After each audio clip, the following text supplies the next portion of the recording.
Thank you, Monica, and thank you, Miguel, and get into intros in just a second.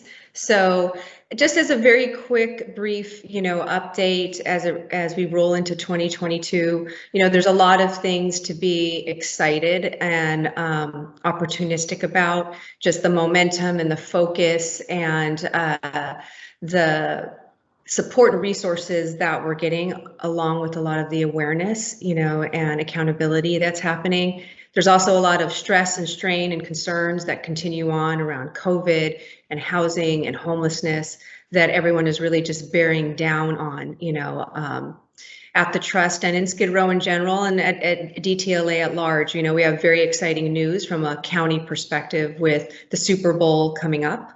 But we also have a crisis that's in the backdrop that we're really making sure that we get the community players together so that we can continue the awareness and the solutions that we really want to focus on. I want to thank the teams in the field. I know that they're working very hard and continue to work very hard under extraordinary circumstances. So thank you to the property management team. We know that it's tough. We know that you're holding it down. We know that you're working through, your circumstances, and I'm really looking forward to some of the initiatives that you're working through. Thank you to case management. I know it's equally as tough out there. There's a lot of people with high and elevated needs that you guys are just making sure that you push through this. So looking forward to getting out into the field, and seeing all of you and making sure that we keep doing what we need to do. So I'm immediately going to jump into our panel and our opportunity to hear from Miguel Santiago. So I'm just going to give a brief introduction.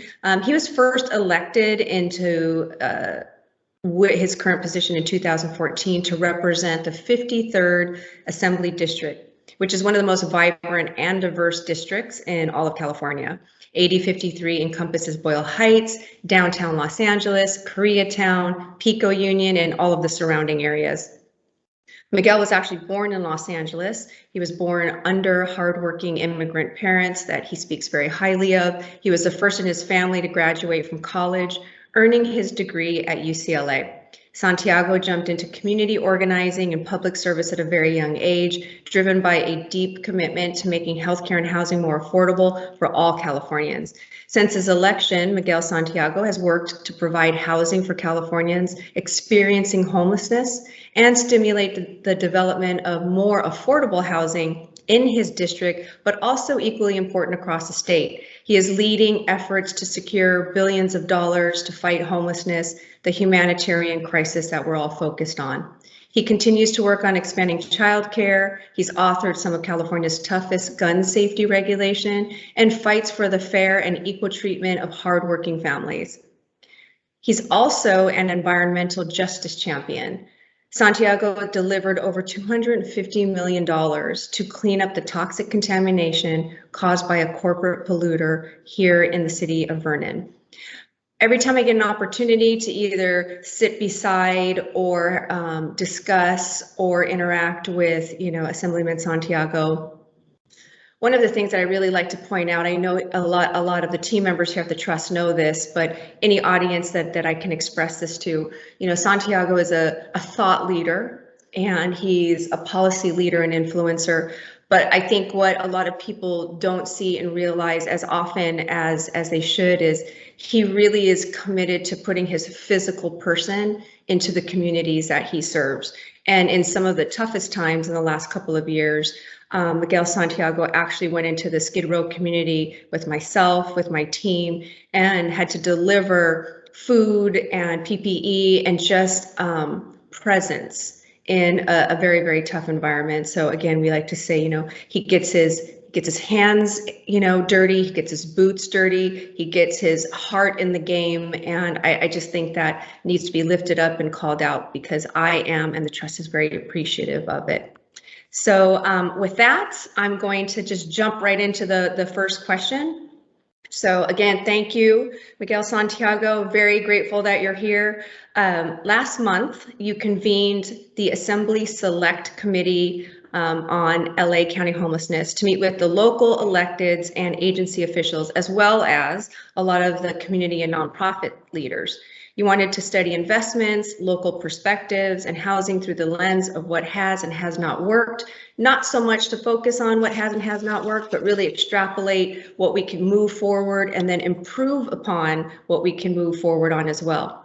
Can you share with this audience, like, your reflections of not just that, committee meeting, but the last 90 days of key takeaways that you have from your lens that you'd like to share? Sure.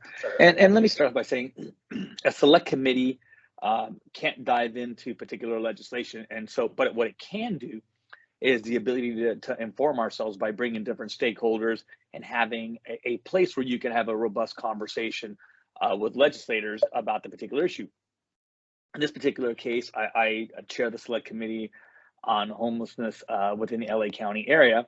And I think it was wise for the speaker to have set it up by county, not all counties, but regions, and some areas where counties are smaller than Los Angeles. But Los Angeles is kind of its own kind of state in a lot of different ways, with 10 million people in residency.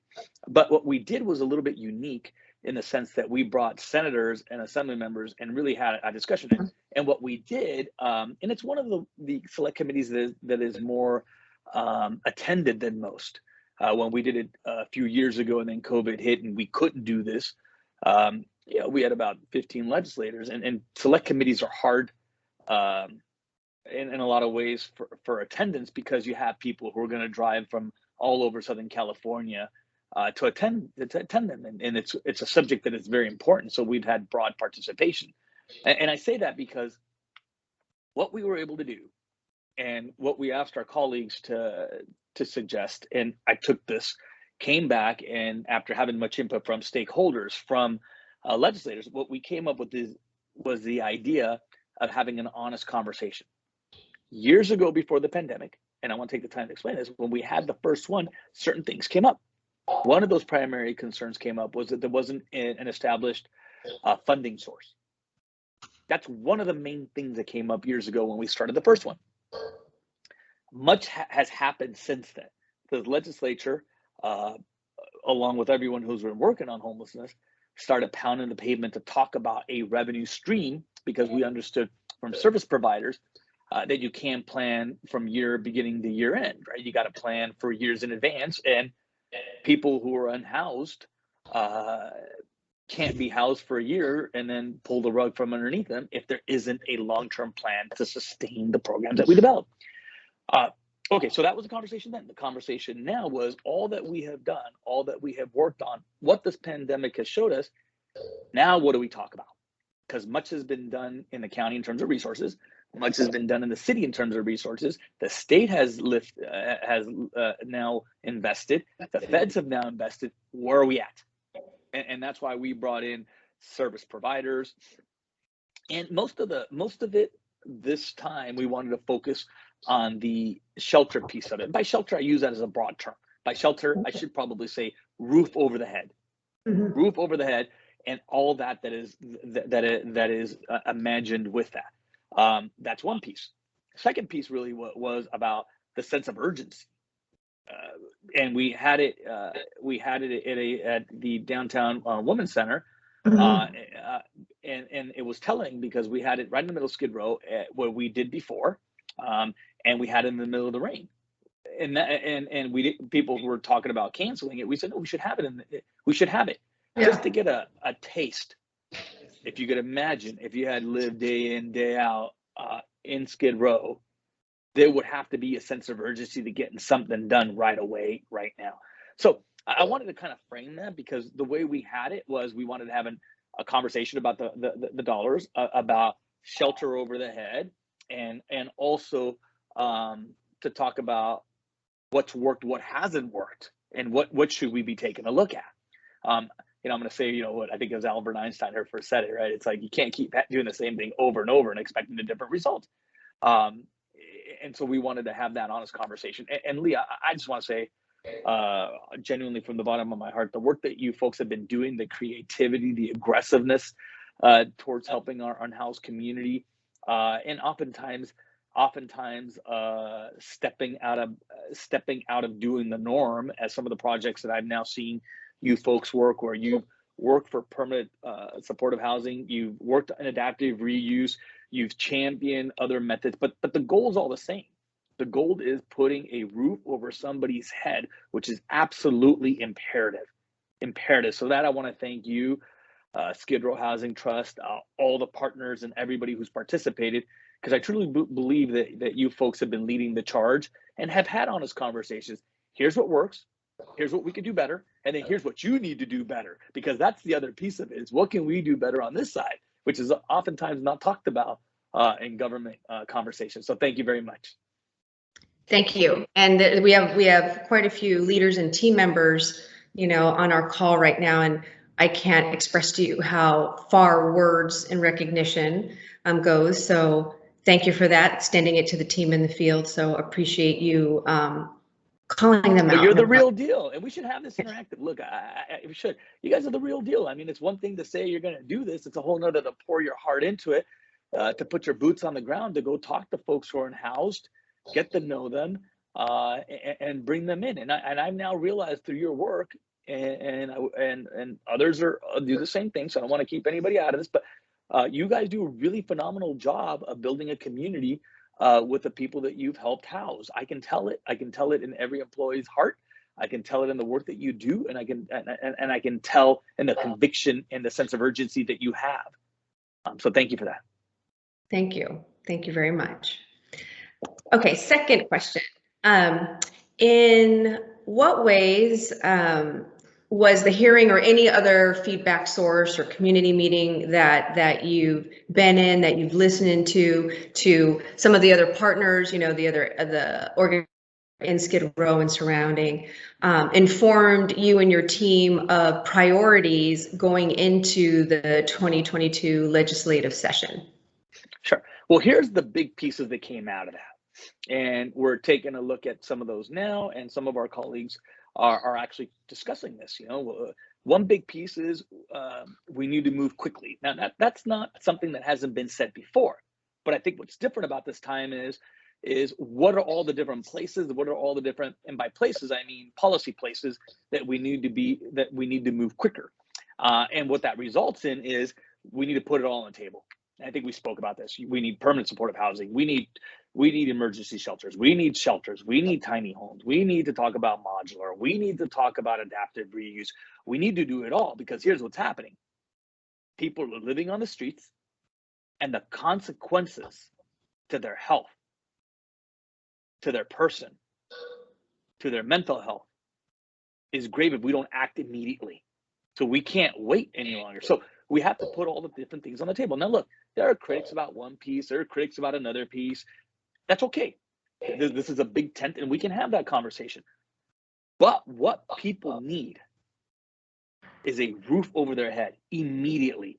And we can't sit and wait for the perfect solution, because it's inhumane. And part of that has been, we've gone out and we've worked. You guys have done the good work, and we supported your work on adaptive reuse. We've gone out and we're looking at tiny homes. We've gone out and looking at shelters. Now, we recognize that there's some challenges during COVID, but I think if it's one takeaway, and if I missed a different delivery method, I apologize, no intention there. But one takeaway from this is we got to put it all on the table. It's all got to be on the table. We've got to have all solutions, including affordable housing, including, if I skip one, I apologize to everybody here, for no intention. If I skip the delivery method, I say that again. But we've got to put it on the table. And anybody who doesn't agree with that probably doesn't understand how urgent this crisis is. We can't wait 3 or 5 years. And we've also come to recognition that is a piece of it. But all of it has to be on the table. That's one. And I spend a lot of time on that. Can I just interject real quick? Of course. Just for your words, when you say delivery mechanism, only for our audience, when you say delivery mechanism, you mean the different options, right? Like Correct. The shelters, the interim, the transitional, and I think everyone for the most part understands it, but for those that maybe don't understand that, you're talking about the full spectrum of like, we need people in a place that's safe and healthy, right? Is that okay? All options should be on the table. They all should be on the table. So that's one big takeaway, I think, that most people were talking about when we were walking out of there. and I think it's a conversation we'll continue to have, and quite frankly, it's a conversation that the governor now laid out too. When he laid out, he didn't say it in these words, so I don't want to paraphrase, but he talked about also we need to do it all, and I'm paraphrasing again. We can't just sit here and wait. I think the other piece was accountability, and look, when we used accountability is one of those big words that everybody uses and throws around, but I think there's a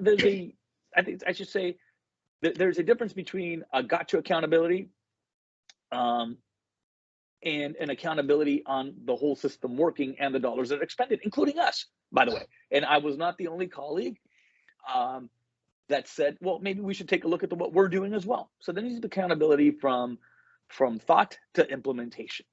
And I think that would help. I think there's a lot of conversations about governance structure. A good portion of the day was spent around the way we govern, and by govern I mean as in government, not as in small government, but not as in big government, but as in governance of how we do homelessness. And we took a good look at how LAHSA does it. We took a look at LA City. We took a look at county. We also took a look at ourselves. Like we don't let's look at. I always learned when I was a young kid, right? If you're going to start critiquing, critique yourself first, right? And that's what my mom always used to say. So I'll start with us, right? We don't have a central unit, a central department, a central czar that you can point at. You have committee structures, you have state departments, but I think it was worth a conversation about making sure that we have a governance structure that you can point, touch, feel who's responsible and how things get done. Now, we spent some time talking about that with LAHSA too. If memory serves me well, there was a flow chart that was handed out, and I'm gonna remember it was about 12 or 15 different bubbles who LAHSA reports to. Well, yeah, I mean, look, that clearly needs a little bit of a lot of work, if you're going to have a governance structure that allows us to do its work, because it's a big county, it's a big city, it's a lot of work, and you can't have 15 or 14 or 16 different bubbles commanding work. The other piece is we did talk about continued investments. That means that yes, the state has delivered on investments, but it needs to continue it if you're going to plan long term, because the way that the dollars are expended in the state, it's one time, 1 year, and for the first time we talked about 2 years. So there is a change, but we now heard from folks in the advocacy world like you who have said, well, 2 years is great and it's better, but we really need to plan 5 years. We really need to plan 10 years. And we can't bring people in and then pull the rug out from underneath them in 2 years for great programs that we're doing. So we heard that loud and clear. So thank you. So again, quick delivery. People need a roof over their head. More accountability for everyone, including us. The governance of how we do the work of homelessness. And long-term continued investments. That includes from the very local level, us, and all the way to the state. I'm sorry, all the way to the feds. So that's a long-winded way of saying we covered a lot of ground and a lot of good material coming out of there. Yeah. I like the way you summarized it, though, and at the end, just like those very focused 4 points, because everyone that's committed to this can kind of rally and understand that, right? They can see how they can improve. They can also see how they can contribute. So that was very helpful. Yeah, but there's also room for changing the definitions of what this means or its intent. And there's also room for prioritizing these, and there's also room for more if it really needs to happen, if there needs to be more. We're just talking about a one particular setting, one select committee that had a conversation. This is not the end all, and I should acknowledge that. Yeah. No, I think that's like a kind of what you're saying is really just bringing all of the thought leaders together, getting all of the perspectives. The challenge is large, so the solutions have to be large. The urgency is there, so velocity needs to be considered. And I think that's what you're capturing. And I think everyone is getting there now that there's maybe a little bit more attention and energy off of, and it's not off of COVID, so I'm not being insensitive to, you know, what's happening. We're affected by that as well. But as we learn to coexist with that, you know, we need to pick up the velocity of the other, maybe some challenges that we've had. So again, just very, very appreciative of you giving us the longer perspective, and then also the, you know, the 4 priorities just based on that one conversation. But I also know that's an accumulation of other conversations you've been having with many cities and counties. You have a specific bill, AB 1551, and that extends the incentives for affordable housing developers recently passed, you know, the Housing and Local Government Committees. Can you share with this audience, you know, your vision and how, you know, you think it's going to help millions of Californians struggling to afford rent, you know, so that they really understand what was accomplished there? Well, much like your work, it's being creative about the approach that we do. So allowing for density bonuses, and what it tries to do is, so look, you can get density bonuses for more affordable housing. That's the very high level understanding of a bill. That means, you know, you may get reduced, well, you may get additional units if you meet a certain standard of affordable housing units. You may be able to get less parking, reduced parking spots, because parking spots cost a lot. You know, I was actually really surprised, you know, in my travels through downtown Los Angeles a few years ago. You know, every now and then I walk in and out of condos, just kind of figure out what's going on in some of those places, and what people do, et cetera. You know, I found on the bulletin board, they were selling parking spots for, this is years ago, for $50,000 a pop. You know, and it's like, yeah, and it's like, you know, and I was like, whoa, you know, it's kind of expensive parking spot, you know? And so when you think about, if a parking spot's worth 50,000, right, or whatever it may be worth today, could you imagine what or renting a parking spot? I saw, you know, anywhere from the range of $300 to $500 for renting a parking spot in a condominium, right? And so you think about, well, hey, maybe if you could reduce the amount of parking spots, the offset could be affordable housing units. And so the real goal of that is to be more creative about our intent, which is delivering more affordable housing units.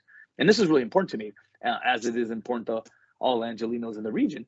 And I hope I get this number right, because I always tell people, look, I'm a politician, but beyond that, I'm also human. So sometimes we do mess up on numbers, right? And we correct them when we do. But to the best of my memory, when I took a look at the housing elements that the city of Los Angeles is supposed to do, and I think it's on their website at HCD, the number of housing that they're supposed to meet in every criteria.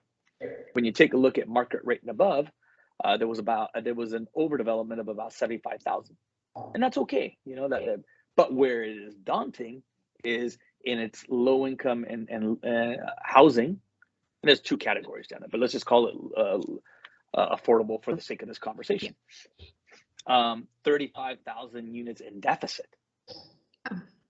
And that's a challenge, right? Because if you ask the average person on the street, can you afford your house, your rent? The answer is usually no, and it keeps increasing. Well, there's a good reason also because we're not developing the low income housing that we need, and that perpetuates what we now see in people's inability to afford, and ultimately, yes, those people who miss a rent can land on the street, and they absolutely do, and we hear this over and over and over. And so when we took a look at, okay, so maybe let's incentivize affordable housing. This is just one of the very many attempts that we're doing into incentivizing affordable housing development. In short. No, thank you for the answer, but I'll also just thank you for the initiative. And I'm going to get, you know, some of these numbers directionally correct, you know, so, but you mentioned this a little bit earlier when we were talking about, when you were responding to the second question, but Governor Newsom is also influencing some of the solutions, and proposed a budget that includes, I think, you know, $2 billion for homelessness, $1.5 billion for bridge housing, or like housing like that, shelters, tiny homes, the things that you mentioned earlier, 500 million for the relocation of people living, perhaps in encampments, or those types of environments, and also includes that additional 1.4 billion, to expand Medi-Cal or your medical services for this mobile crisis response. Can you talk a little bit about that, about that work and as well as what you've done in leading, the Los Angeles delegation to bring investment specifically into Los Angeles? Sure. And I can't take credit for it alone, right? I mean, we had a lot of stakeholders involved. We had a lot of members who were involved in putting that together. And the LA Coalition certainly lobbied extremely hard to put funding dollars in the budget for a number of years. And this really goes back. I'll talk about the funding piece, right? The funding piece, if we walk back through history, and somebody here will have to correct me or my team will say, hey, here's the year. But I think it was either 17 or 18.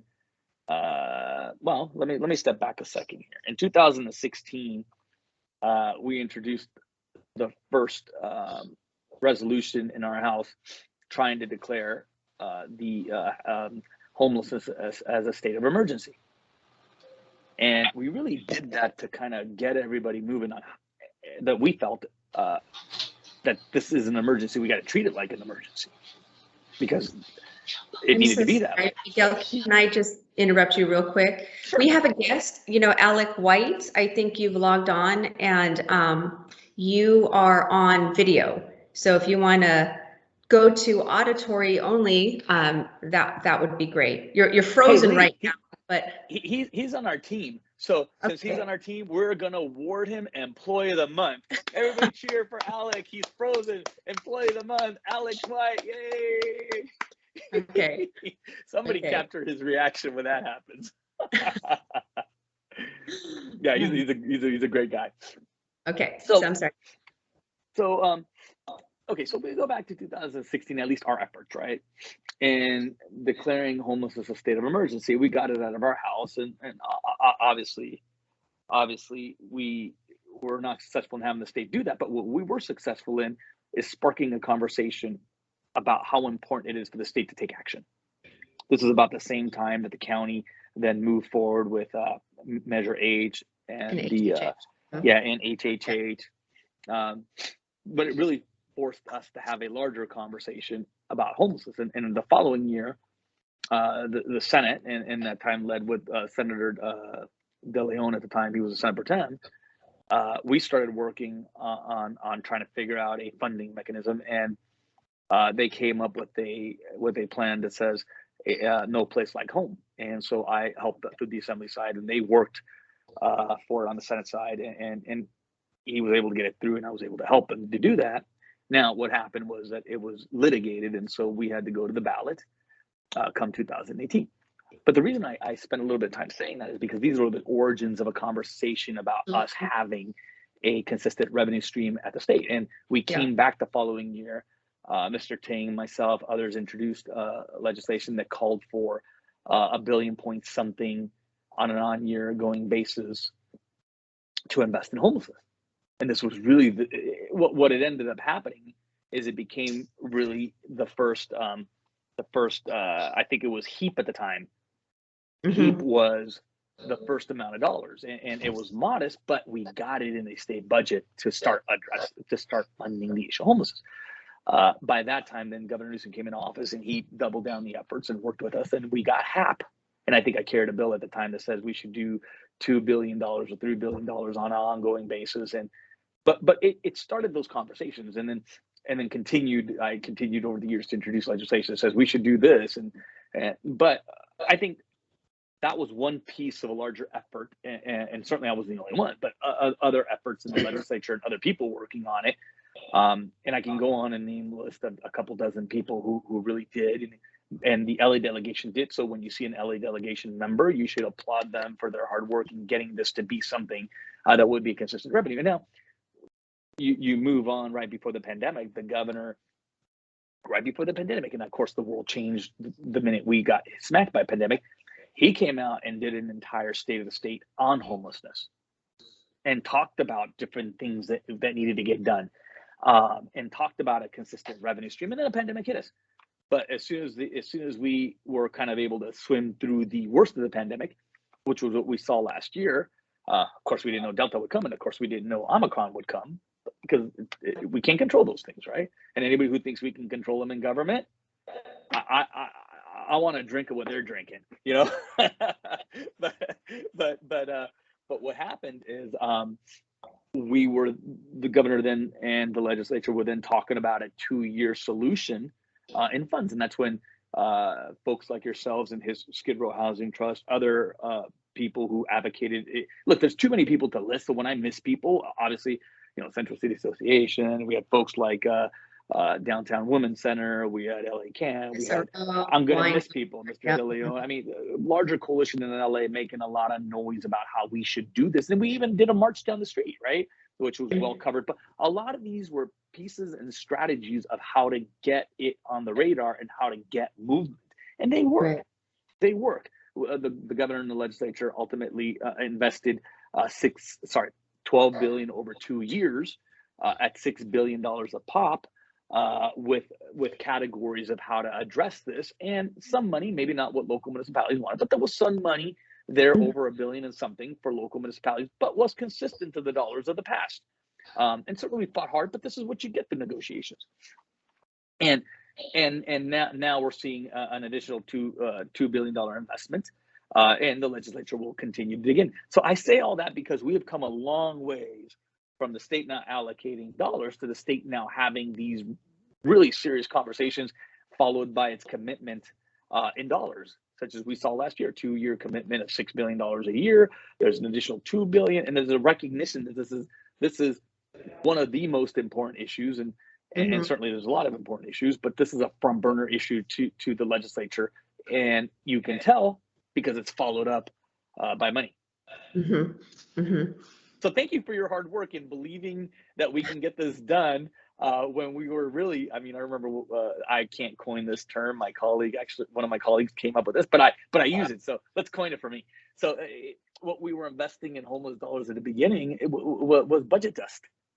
I remember, you guys heard me say that a couple. It's like budget dust, right? When you take a look at the time, our budget was, I don't remember if it was 220 billion. And we were investing under $500 million. I mean, that's like budget dust. You lose that kind of stuff on the budget couch, you know. And even today, you know, we're still looking at least a bigger investment. I think the budget's a little bit higher. I can't remember what exactly. I think last year may have been. I'm gonna bite my tongue here when I come up with the number, right? But I'm gonna say closer to about 250. And we're talking about billions. When we're looking at 12 billion investment over 2 years, okay, we're starting to talk about some numbers that we're going to have an impact. So all this is to say, the efforts that you've been engaged in, the efforts that others have engaged in, what we've been all working on has resulted in making this a very serious budget conversations in the legislature. So the short of it is, we can't take our foot off the gas. We got to press on it. Mm-hmm. Yeah, and I like the way that you're articulating and threading together all the pieces that need to come together, right? You know, permanent supportive housing is absolutely needed for those that have lived on the streets and are chronically homeless. But, you know, it's also building a whole product, program, housing, support system for those that could slip into it in the first place. You know, the whole affordable thing. And have it all. People hear what you just said, but didn't hear it in the way you just said it, is like, you know, here's the surplus, here's where we're building, here's the deficit. Those individuals, those families need to be served as well. You know, so I think just kind of understanding that in a comprehensive manner, and how many agencies work on all of it, right? At the federal, state, county, and city level, because it just gets lumped into one big challenge versus really like the agencies and yourself understanding that there are toll gates. Help those toll gates, we might not end to the worst case scenario. So I think that's just, again, you know, a very positive way to articulate all the work that you and all the agencies are doing.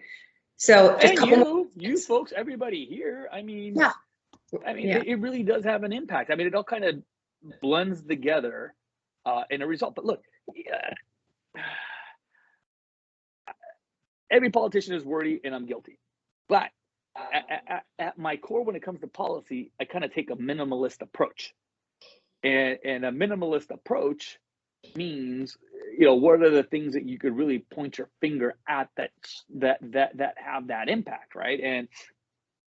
And I'll frame it a little bit bigger, because we spent a lot of time in the legislature, and for good reason, working on tenants' rights issues, working on rental assistance, doing all these things that are imperative, and we should, and I've worked on it extremely hard on it, and we've delivered into the district. But all these things are solutions for a problem. And so I did community organizing when I was starting, and so you take a look at a problem. You'll never solve a problem, but what are the things within a problem that you can start attacking? And so you work your way backwards, right? And so you used to have all these butcher board papers everywhere doing all kinds of stuff, and it comes down to issues because you can't solve a problem, right? And that's a community organizing 101. We're addressing these issues. What is the problem? Problem is lack of affordable housing, and if we spent more time trying to push on the development of affordable housing, or housing that is needed, and I'm not dismissing other pieces of housing, of course they're all needed, but this is one place we're lacking. We begin to solve the problem that was previously causing us to work on this particular issue. And that is, to some degree, also the issue of homelessness. And look, there's a lot of different ways I think we can all agree that people find themselves in an unfortunate situation to be unhoused. Okay, but when you take slivers of what those things are, yes, one of those is housing unaffordability. And so it's very, very critical to work on that. Mm-hmm. When you take a look at what our goal is to help people who are unhoused, and I brought it to denominator. That's why I talked about a roof over a head. Well, we'll define those things that are roofed over their heads, and you put them all on the table. And so, anyways, I just want to kind of give you an idea of kind of what we were thinking about when we're approaching some of this stuff, right? Because at its common denominator, it is, or its most simplest terms, is having a roof over a head. And the goal is to have them in a permanent solution. 100%. We all agree on that. But we can't wait 5, 3, 10 years for that to happen. We've got to address it today. So that's kind of the rationale and why you can work on a lot of different things, aiming at the same solution. Yeah, and using your kind of your sliver analogy, because there or is slices. I should say slices. Like no, yeah. There's different segments. I said sliver. Right? That's wrong. I was just thinking about cut. But one of the key points that I know that you're focusing on, and a lot of national awareness is starting. I think in Los Angeles and California, probably New York as well, there was a lot of focus on the health, influencers, the mental health influencers, and how that really kind of needed to be focused in on and supportive.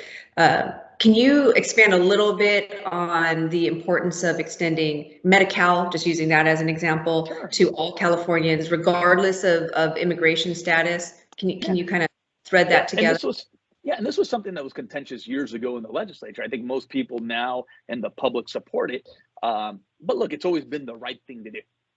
I mean, whether it's supported or not, it's always been the right thing to do. We're a fortunate situation where residents of California support it, and it enjoys broad support in the legislature and from the governor. So we thank the governor for his leadership in standing up and having the courage to lead a national conversation about giving healthcare coverage to all in California, irrespective of whether you're documented, undocumented. And what I am specifically talking about is his proposal to give undocumented immigrants access to Medi-Cal between the ages of 27 and 49.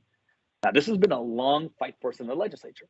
What we have fought for in the legislature dating to my first years of getting here, and these were big drawn-out fights where we were able to successfully give undocumented immigrants healthcare coverage between the ages of 26 and birth. And I always work backwards on this. You start at the high end and go to the low end, right? So the minute you were born, whether you're documented or undocumented, you would have healthcare coverage until 26, provided you met the Medi-Cal standards that every other person in California would be. So you'd level the playing field. Now, my own opinion is the Medi-Cal standards are too low in income, but that's a different debate for a different day. But it was leveling the playing field. We then, in years after that, continued in the fight to give more access, and last year finally landed the ability to do 50 years and above. And so you took a look at the most vulnerable ages, which was young people, and now we took a look at seniors. And well, I wouldn't consider myself a senior, and I'm almost 50 years of age. So let me take that back. So, but what I will say is people over 50 and above, because 50 is the new 30, folks. You got to come into hip to that, and so I'm gonna live by that. So when that happens, we're gonna go out and celebrate the 50th, But it really is true. People at 50 years old are cool, can wear Vans and Converse and look hip. So, but 50 years and above, we opened up Medi-Cal to have that allow for undocumented immigrants to have access to it, and that was a game changer because we want to take care of health when it's going to need the most attention. And this year, and it's been a long-term fight of ours, right? And the governor announced in his budget, which is good news, that he would propose in his own budget between the gap, which is 27 to 49. That's a game changer. It's a game changer in the state of California. And we're extremely grateful because what that does is it accelerates our conversations in the houses where the conversation has typically originated. The push has usually been from the legislature. The governor showed real leadership and putting his foot down and saying, I'm gonna propose it in my budget. And I think it started a national conversation to push it. So because we have to give credit where credit is due and acknowledge leadership where acknowledgement is necessary. But yeah, we're going to be working in and certainly our house and then the other house to try to get that into our budgets. It always helps when it starts there, but we still have make sure that it's included. And why this changes is because we now know. And look, we've always known, but I think because we just had a healthcare crisis of about 2 years, and we're going on year 3. We now know how critical it is to give everybody healthcare coverage. And look, here's the other thing too, and this is one aspect that I thought about immediately when it comes to the communities of Skid Row, right? Because we've always had this debate about qualifying people for Medi-Cal.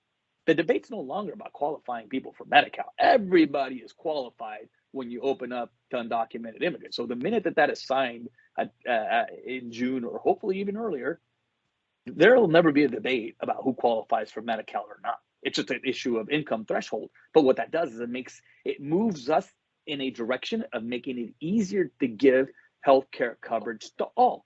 So that question is off the table. And the income threshold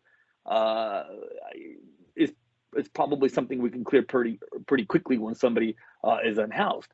So all this does is it helps those communities who we've been working on to help folks who are undocumented. And by the way, folks who are homeless are also undocumented in some cases. And we see that regionally depending on what area of Los Angeles you go to and what area of California.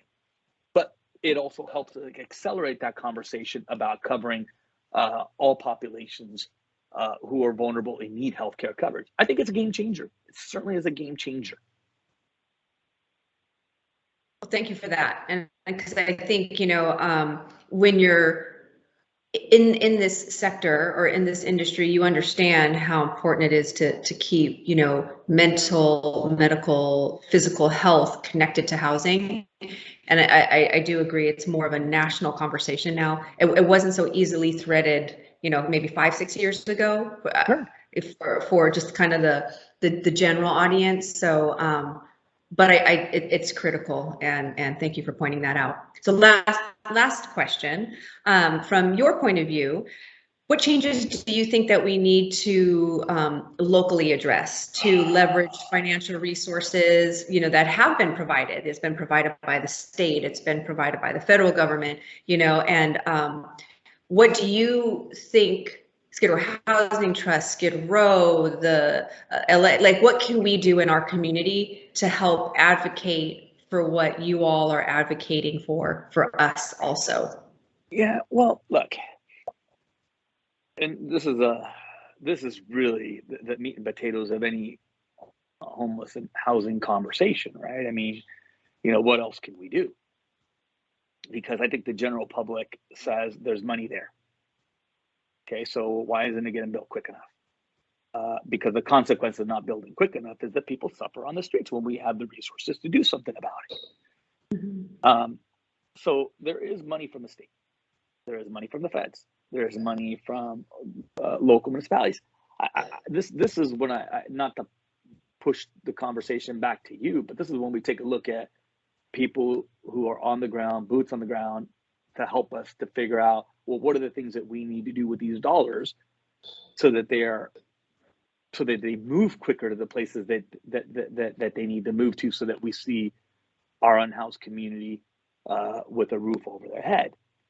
And I'm ditching the conversation. Certainly I'm not, right? But this is the part of the conversation where we appreciate the stakeholders, because yes, I hear it loud and clear. We need more money, 100%, and we'll continue to fight for that. But the question is, okay, what do we need? Like when we engaged in a conversation years ago, and I did keep my ear to the ground, and and I remember folks saying, as controversial as it was, well, we need CEQA exemptions to do permit supportive housing in certain areas. Okay, we went back, and it was a drawn out fight, but we did it, and we got CEQA exemptions, so that, not because we don't believe in the environment, that wasn't it, but because we knew that in certain areas it was being misused to prevent the development of permanent supportive housing, emergency shelters, and affordable housing. And so we did that, and we were successful. Now that's out of the way. What else is it that we need to do, right? Is it that we need to, and this is really a conversation that needs to be driven by locals to help us to understand, because the conversation about more dollars is loud and clear. The conversation about what are the pieces of the finance mechanisms taking too long, because that adds for time delayed, and that also adds for people suffering and cost. Is the question about being innovative, like permit supportive housing would work, because you guys have done a phenomenal job, and now I've learned with the Cecil Hotel, you did permit supportive housing, and now you turned around, pivoted, and did adaptive reuse, and at $127,000, if I got the number right, a unit, and it was done at a fraction of the time. And if that's the case, then help us to craft the language that allows for more of that to happen. So that's when I look back at you folks and say, hey, look, I know what works in different spaces, because it all ultimately works, right? Permanent supportive housing works, but it has its challenges with the finance mechanisms, the amount of time that it takes to put it through, right? But adaptive reuse is also another tool. Tiny homes are another tool. Modular may be another tool. Is it more use of public land to do this? Because we've talked about it for an awful long time, but if it's not working, tell me what I need to do to help that work. So I think when we're taking a look at this is how fast and what obstacles are before us. Sorry, fast is how fast do we need to get it out there? And the answer is tomorrow morning, right? Or yesterday. And what are the things we need to do to get that done? When I talk about obstacles, because I'm a guy who kind of takes a look at, okay, well, so what's the problem, and then how do I address that problem? So what are the obstacles, and how do we kind of chip away at those, or better said, crush them, so that folks can get a roof over their head? No, that was a long-winded way of saying that, but this is the conversation I'd like to engage a little bit more. Yeah, I think and I think that's what we're seeing, what you're facilitating, what we're seeing a lot of, agencies get involved into, is just engaging in a conversation, whether they're proactive conversations, whether very tough conversations, is just having the conversations of, this is what we'd like to see, this is what we'd like to see better, this is what we'd like to see faster. So I agree, just continuing that on would be great. Is there anything? Go ahead. I'm sorry. But I was going to say one last piece. It's like in government, government's not that way so much anymore. But I think the old version of government used to not want to admit what it does wrong. But I mean, look, whether you admit it or what you can do better, but whether you admit it or not, I mean, the public knows. I mean, it's not like they can't figure this out if government hasn't been able to figure it out, right? Now I'm government, so I can say that, right? but I mean, so I think there's a willingness to understand what could we do better or how can we improve, right? I mean, I think that's the way you get a better product. Um, I don't think that a single person who's sitting at home watching the news can't point out what they'd like to see better in government. So I think for us in government, we have to take a look at that we have to have that same sort of attitude to say, okay, well, I'd like to see that too. So let's work towards it.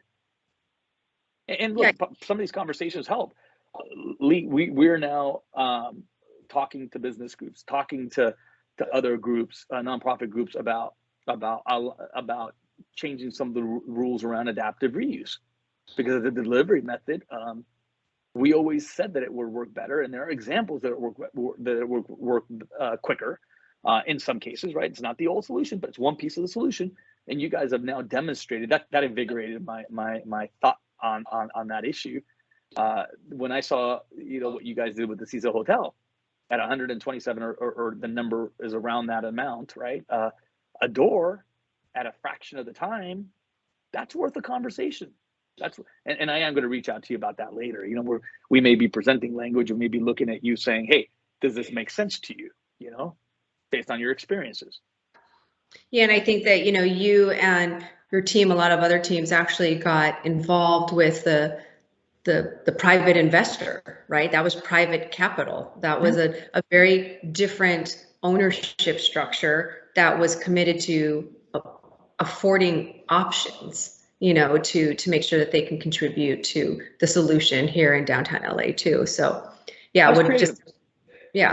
and they were committed, I'm sure everyone knows who they are, but that this private investor was very, very committed, and all they needed was to talk to someone to see how it could work at a bunch of different levels, at the city level, at the county level, so is there anything, we are right up against, the 1 hour. Is there anything that you want to share that I didn't ask about, that as we were talking, you're like, I really need to get this message out? Because I think some of the things that you said were so key, and also just sharing all the things that are working, right? Like there's a lot of things that are working in LA and in the state that sometimes we don't get support for, but in the general senses, or something that you want to share with this audience and those that we talk to, that, again, like I said, like I didn't talk about.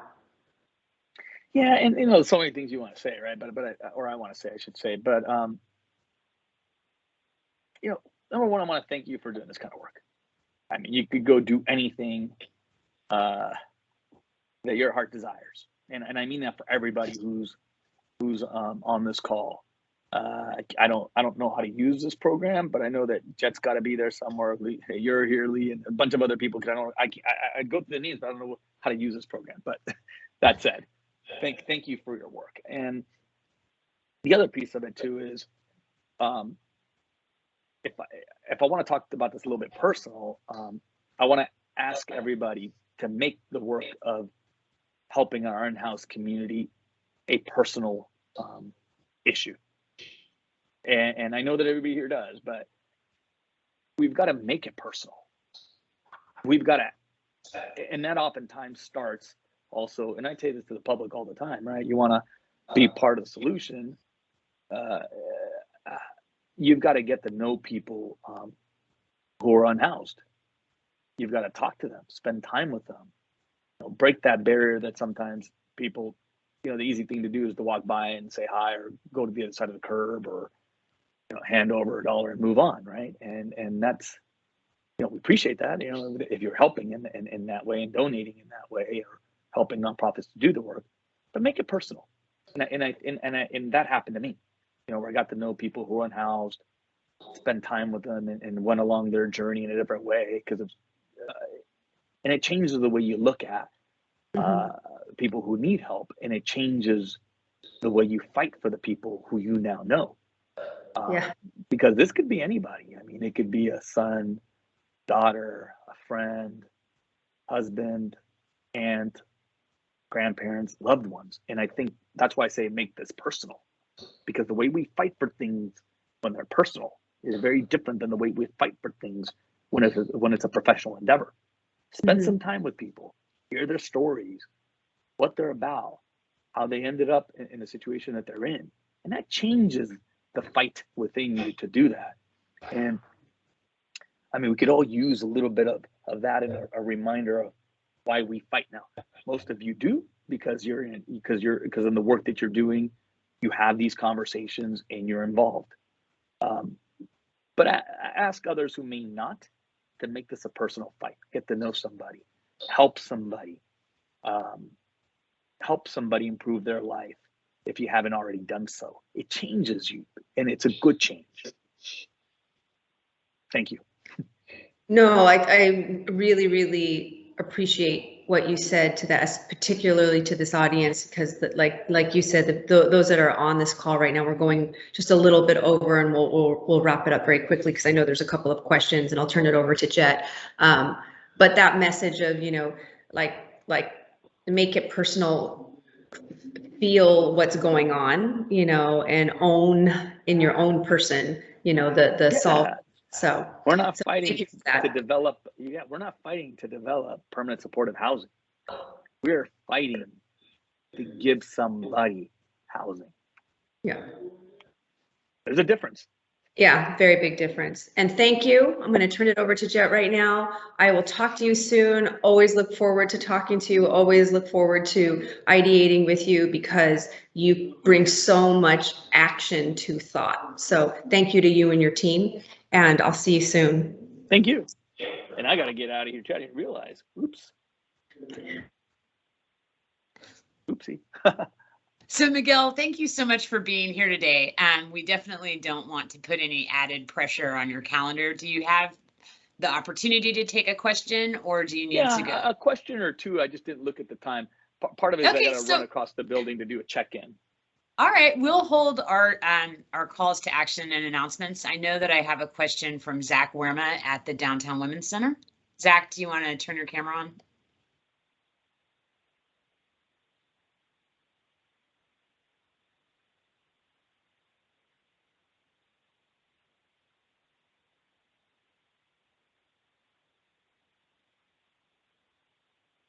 Okay, well, sorry about that. I have Zach's question here. It is, Assemblymember, you've been a leading champion for securing dedicated ongoing homelessness state funding, which you noted earlier is a key priority of the sector. Can you share whether you think ongoing funding is possible in the near term and what we can or need to do to get there? I think it is possible. I think now that it's become a front burner issue for the legislature, I think this is a conversation that we're going to continue to have every year. And I think, hopefully, I'm optimistic that we can fund.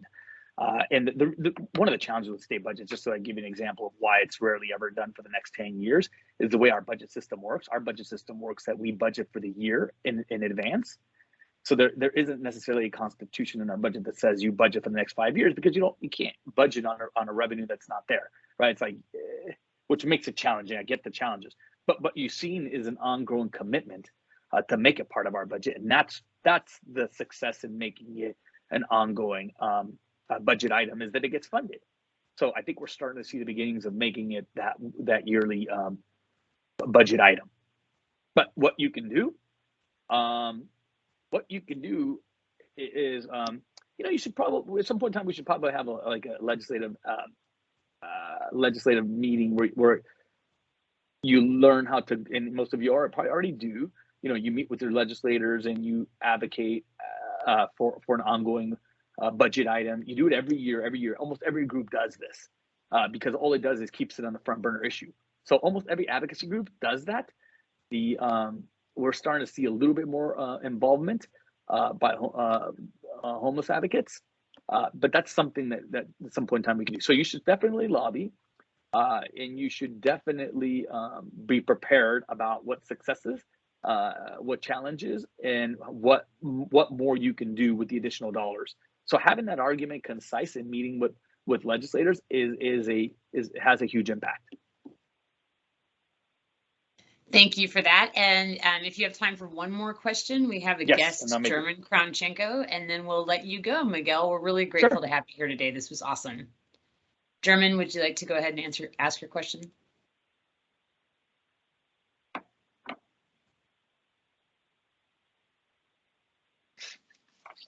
German, if you're talking, you're on mute.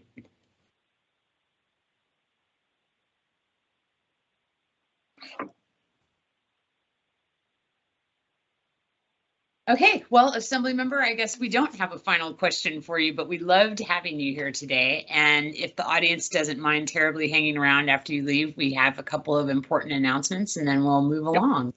You guys Thanks are for being awesome. here. Thank you. Thanks. Bye. Monica, could you go back to the perfect? So thanks for being here, everybody. We really hope you enjoyed the conversation with Lee and Assemblymember Santiago. I always love working with them and hearing them speak. We have a volunteer opportunity we wanted to share with this group. Skid Row Housing Trust is partnering with Homeboy Industries to run the deployment site in Chinatown for the 2022 homeless count. This is a huge opportunity to make a difference. The data collected during the annual count helps HUD, the state, city, county develop services and allocate resources to bring our unhoused neighbors home. You can click the link on your screen to sign up. We'd also appreciate your sharing that with your friends. We need 65 volunteers from 8 p.m. to midnight on February 24th. And Monica, if I could have the next slide, that would be great. We always want to offer this audience opportunities to get engaged and to take action. So you can click to sign up here for volunteering for the homeless count. You can make a gift to Skid Row Housing Trust by clicking the donate button. We have a big advocacy opportunity this month in partnership with our colleagues at the National Low Income Housing Coalition.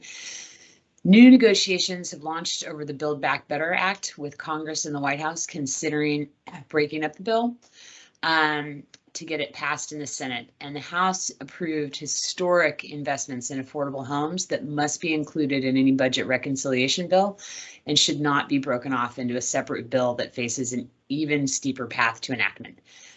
By clicking the Add Your Voice button, you'll be able to let your congressmen and senators know your position on the bill.